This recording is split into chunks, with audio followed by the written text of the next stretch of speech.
Ayan, magbababad tayo ngayon ng inasal. Chicken inasal. Gagawa tayo ng chicken inasal. So, ibababad natin yung chicken.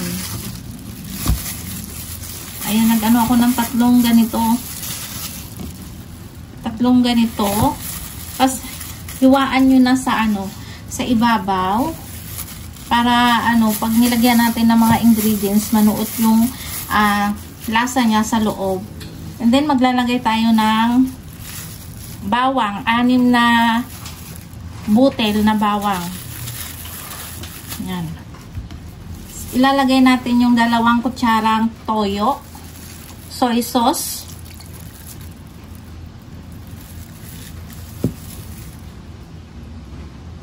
And then yung ating 4 na pirasong kalamansi.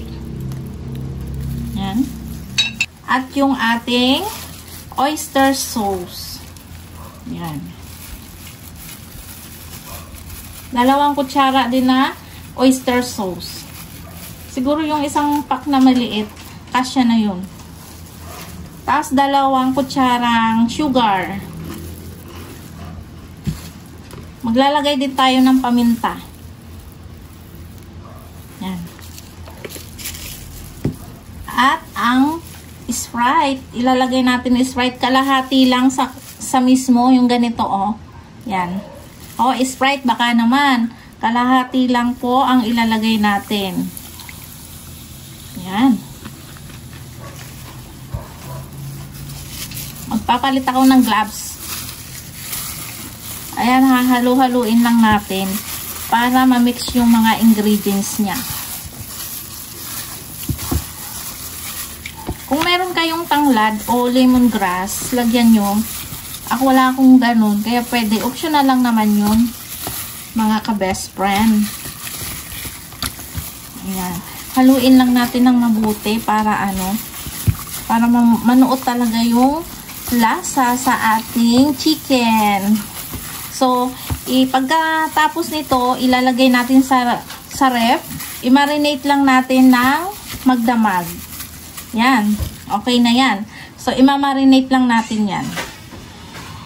At ito na nga, nagbabaga na tayo ng uling at ilalagay na natin yung ating chicken. Ayan. Ayusin lang natin sa paglagay para magpantay yung luto niya.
So, ito na yung ating chicken inasal sa uling. So, kainan na mga ka-best friends. Maraming salamat sa panonood and God bless you all.